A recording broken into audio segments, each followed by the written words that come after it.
Hi, this is Steve Palladino at Palladino Power Project, bringing you a video look at uh, WKO. I'm using WKO4, and in particular, we're looking at a review of the training load metrics that I follow, um, and in particular for athlete Nicole Lane, who is an Olympic trials marathoner, 242 marathoner. She secured her qualifying time at the Chicago Marathon in October of 2019 with a 242 time, and then recently ran the Olympic trials marathon on February 29th of 2020. Um, and what I thought I'd do is share some of the metrics, some of the charts, and just a look back at Nicole's training load uh, for the last 6 months prior to the Olympic trials. So hopefully this will be of interest to you. And here we go. So we'll start off. This is the chart that I look at the most in terms of training load. The top is a performance manager chart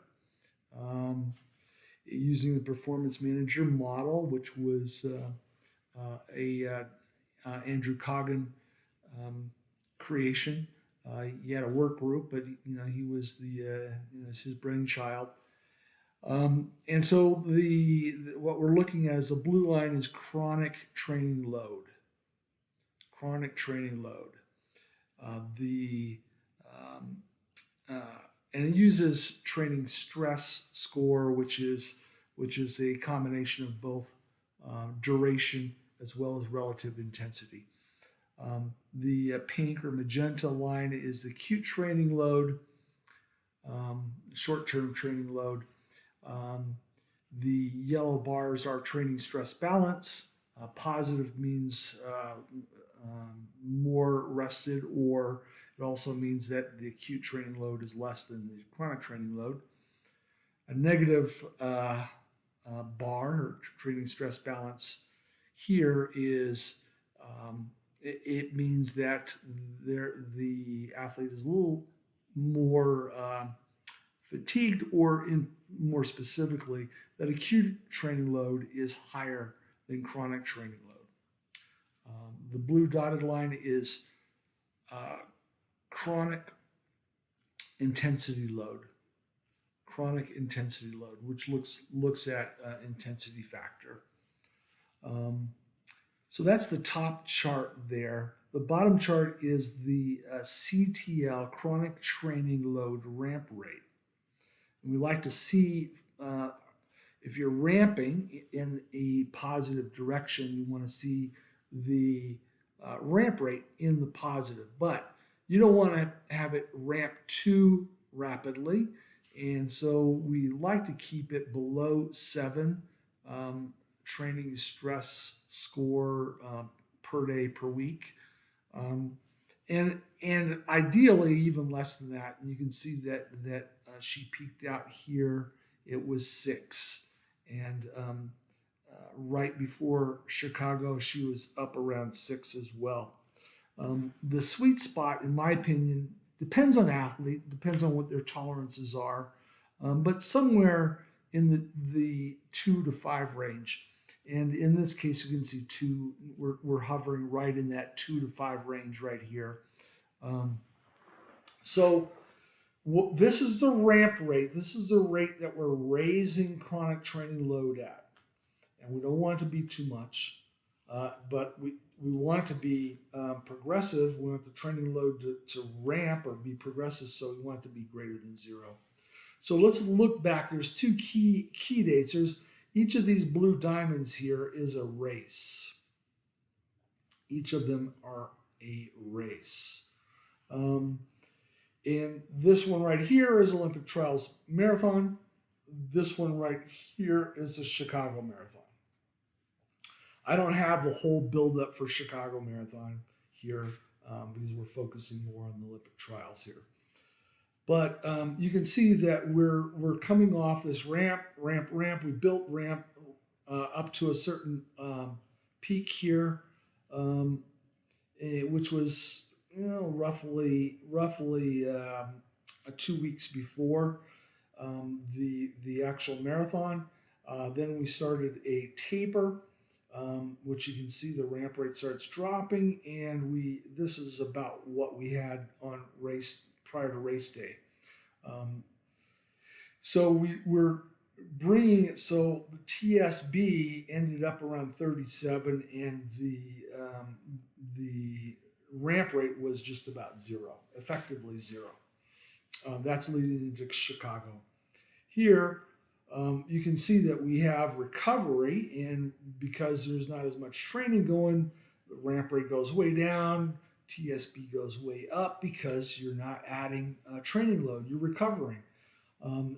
Then roughly just a little, about 3 weeks, started getting into some running in preparation. This is a fun race basically, but we started building the volume back up, and then you can see that there's periods of waiting. We're sort of saving and allowing for a little bit more recovery after this Chicago marathon. So you can see that ramp rate is below zero, and we have positive TSB. But you can see right here, right towards the early December 5th, we start a ramp going in the positive direction, and you can see that happening down here. This is a little mini taper for a half marathon. Mini taper. So we're dropping the ramp rate, but I didn't want to drop ramp rate down to zero. It's not a full A-race taper. We want to keep the ramp rate such that we could bounce right back into training after this half marathon, or a couple of days of recovery. So on this particular day, Nicole ran a PR half marathon, took second in the half marathon that she ran. Then we sort of settled in, a nice sweet spot, continuing ramp. This was a 10K. At this one, Nicole ran the second fastest 10,000 meters of her life. Unfortunately, her pod did not record power. I think there was a charging issue, and so we're able still, able to manually introduce the training load to account for that. But there's one other chart that I'll show you where it impacted, because we didn't have power, it impacted some of the metrics there, because that was a great race. So continued on, and then here we are roughly about 2 weeks out from the race. We peaked out at chronic training load here, and then started a taper, and eventually crossed over into positive TSB, and we got just below zero for the ramp rate prior to the Olympic Trials Marathon. During this process, the chronic training load at its peak prior to the Olympic Trials Marathon was a bit higher. No, actually, I'll take that back. It was essentially about the same. So after a recovery and then a rebuild, we got to about the same chronic training load. That doesn't tell the whole story, though, and we'll get to some of those charts in just a moment. So here's another chart that I developed. It's essentially using the same model as chronic training load, but instead of the input being TSS, training stress score, the input is the duration of running that's done greater than or equal to 95% for the blue lines, and for the red lines greater than or equal to 103%. So the blue line contains everything greater than or equal to 95% of FTP. So it allows me to look at the composition of the training load in a way based on percent of FTP that allows me to understand the composition. And one thing you'll see here is that for a marathon, you're going to be focusing in on ramping the 95% and above. 95% is about half marathon power and higher, and a little less at the 103% and higher. Yeah, you're going to be hitting that, but that is an area where you're really accumulating more time close to VO2 max. And the training for the marathon is yes, you want to work that a little bit, but the higher intensity a little bit, but you want to really expand fatigue resistance in that half marathon to 10K power range. And so what you see here is for Chicago Marathon, she was pretty good. There's a nice little ramp of this intensity load at greater than 95%. There was a ramp of intensity load even at 103%. Same thing here, a little mild ramp of the higher intensity. This was impacted by the not having power for that 10K.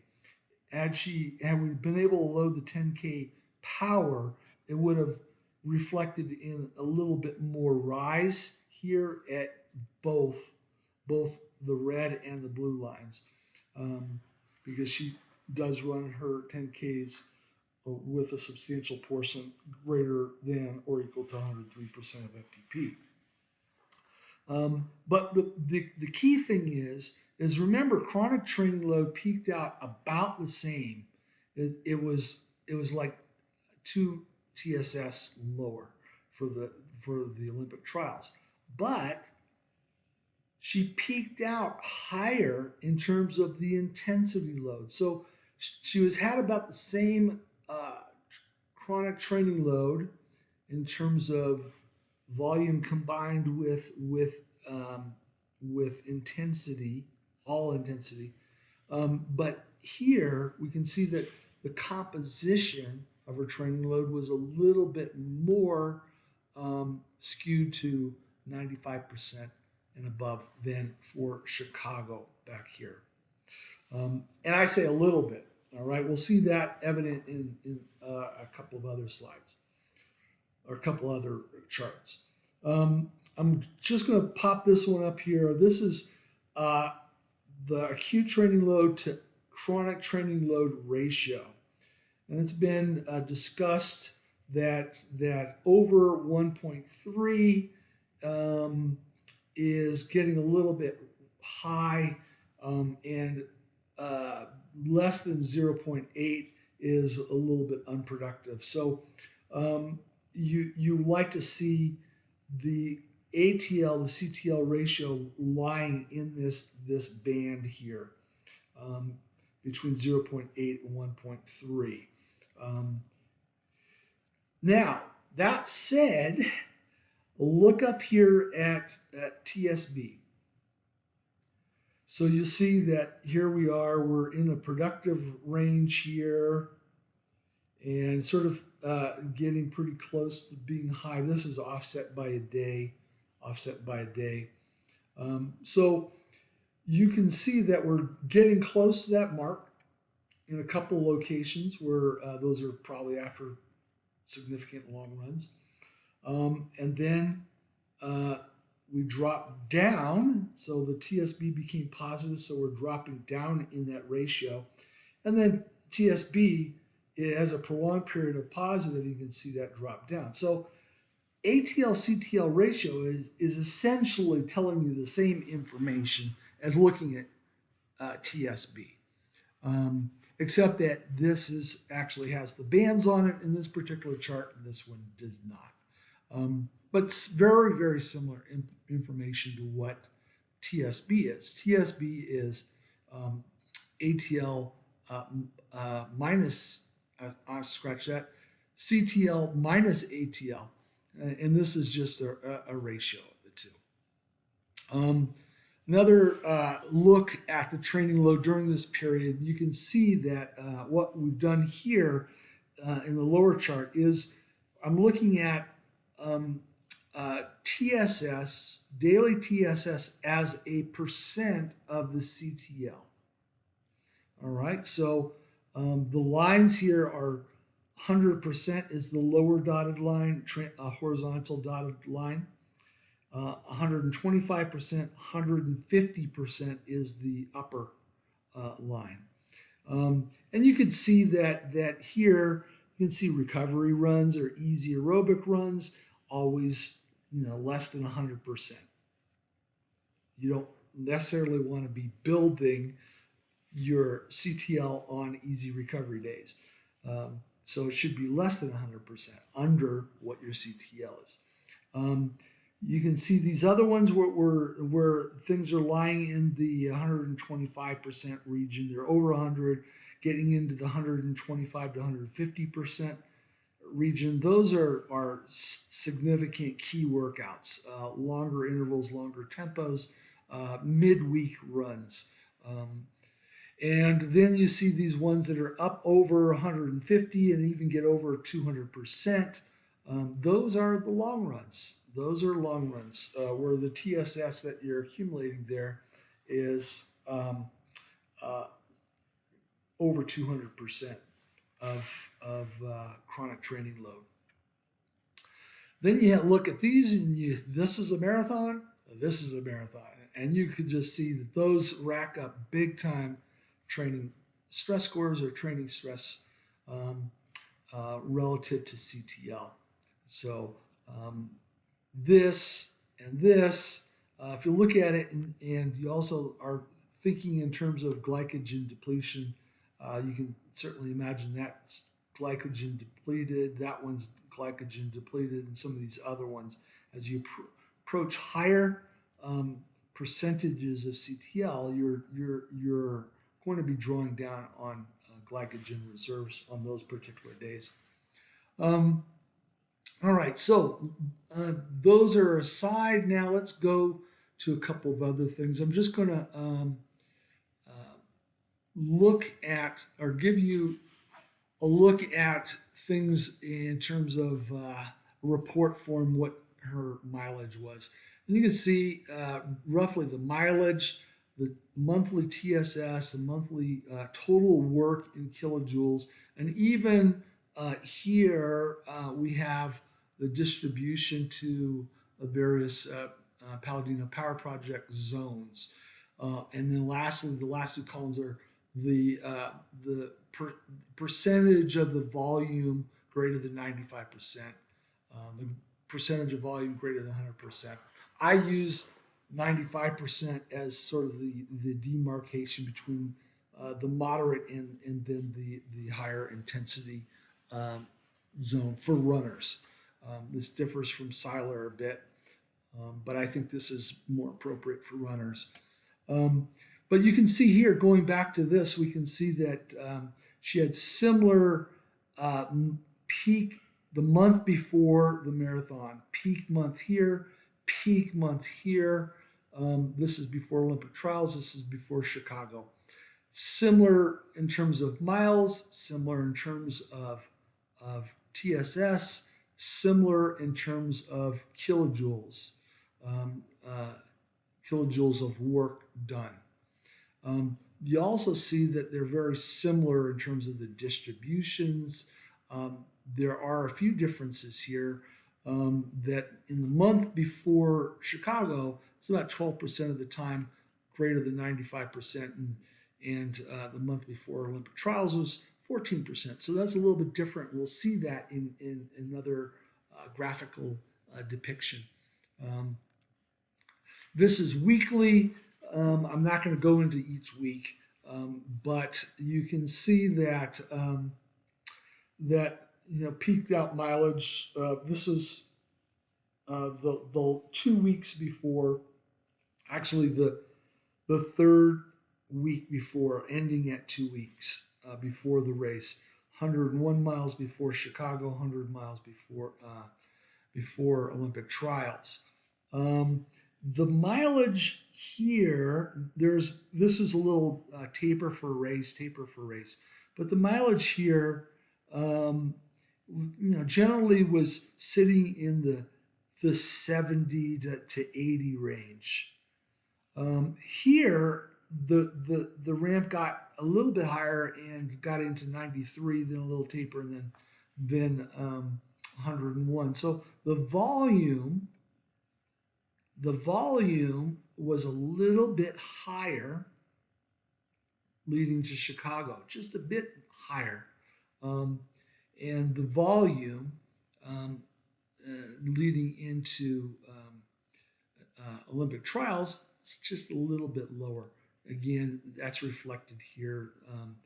The volume's very similar, but the volume's a little bit lower, just using the month before the race as reference points. Just a little bit lower volume, but the volume that was done before Olympic trials is a little bit higher intensity. All right, so let's take a look at one other part here. This is a submaximal fatigue resistance report. And what I look at this as part of a training load as well. We can see that in here I look at running stamina from a standpoint of the ratio of 2-hour power to 1-hour power. And look at the amount of degradation. This is about 96%. This is for the entire 6 months. Let's look at 3 months. I shift this to 3 months. Yeah, about 96%. She has very good running effectiveness stamina. So this second one here is the 2-hour running effectiveness to 1-hour running effectiveness. It's about 98%. So she maintains her running effectiveness quite well. Power, that's also pretty high in terms of maintaining that. I will jump over these two and down to this. This is the 6 months. She had a total of 20 runs that were greater than equal to, 8 runs that are greater than or equal to 20 miles. 2 of those were marathons because I included the marathons in the segment, the window, the time window. So let's look at it. 3 months. 3 months prior, she did 6 runs of 20 miles or more, and 1 marathon, which was the Olympic trials. She got to 2 of them were between 35 and 40K. So roughly about 23 to 25 miles, somewhere in there. There's the breakdown. Six runs greater than 20 miles, and of those it was broken down like this. 3 were 20 to 23, and 2 were 23 to 25, and 1 was the marathon. That's in the 3 months. Now, if we stretch that out and look back 6 months, it's 8 runs. So, it was 6. So, in the 6, if you stretch it out and look further back than 3 months, there's only a couple of runs longer than 20 miles. So she really, ran up her long runs a lot better, I think, in this 3 month lead up to Olympic trials. All right, last few charts. One is, let's look at the training intensity distribution. And what we're seeing up above is the P3, Zone 1, Zone 2, Zone 3A, which runs from about 88% to just below 95%. And then everything else above 95% and above is blue on this particular chart. The top set of bars is based on percentage. So if I look at the month before, she did 13% of her running greater than or equal to 95%, 14% at 88 to 95%, which is sort of the marathon power band for her. 37% in zone 2 and 35% in zone 1. She accumulates time in zone 2 because she runs a lot of her easy runs at 81 or 82% of threshold. The bottom set of bars is the same breakdown in terms of the zones we're looking at, but it's in duration.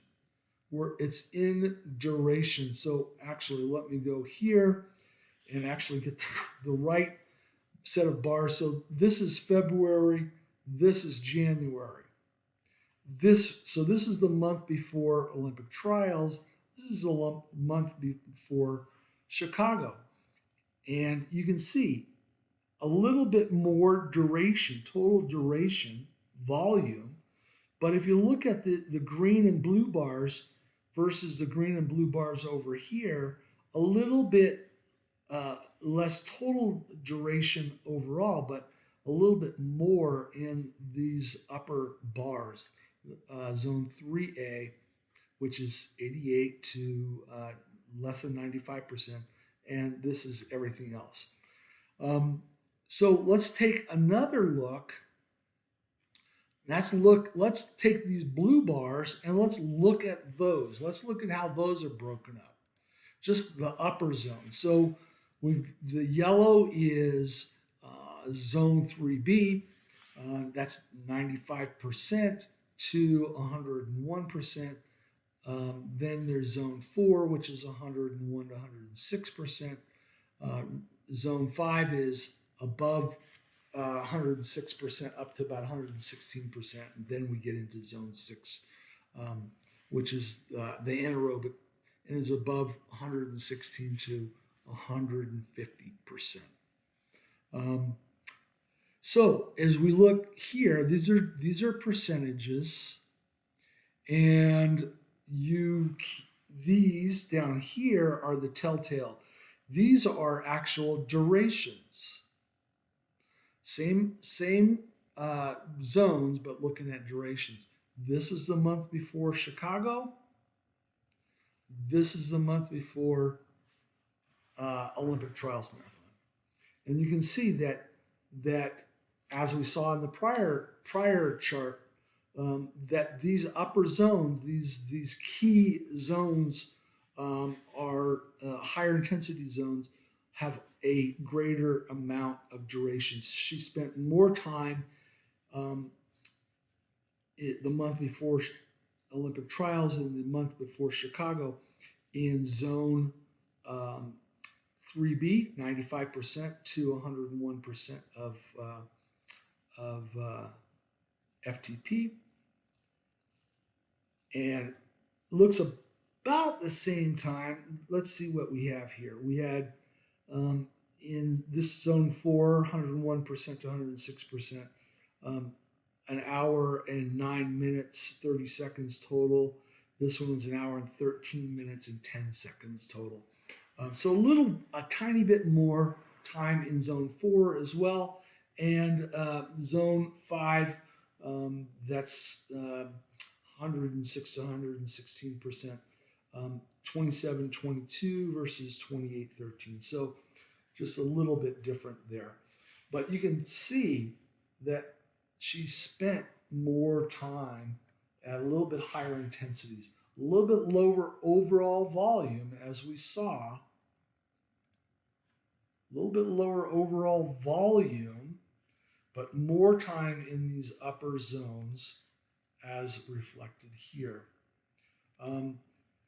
Same thing looking at it weekly, and this is the 6 months. This is that big week before Chicago, before Olympic trials.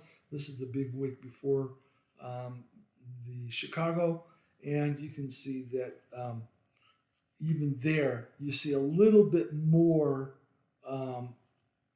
time being spent, just a little bit more at these higher intensities.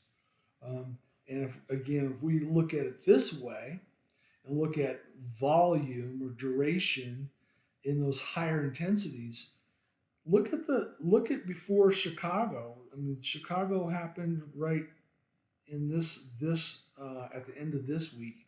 Look at those versus these. I mean, there's just a lot more time spent, and I think this one right here would have been higher if we had power for that 10K race where we lost the power. So overall, what we're seeing is a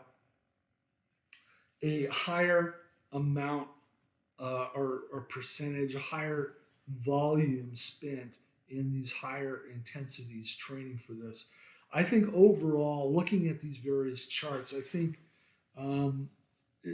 you see a little bit of evolution in Nicole gaining strength as she progresses her career.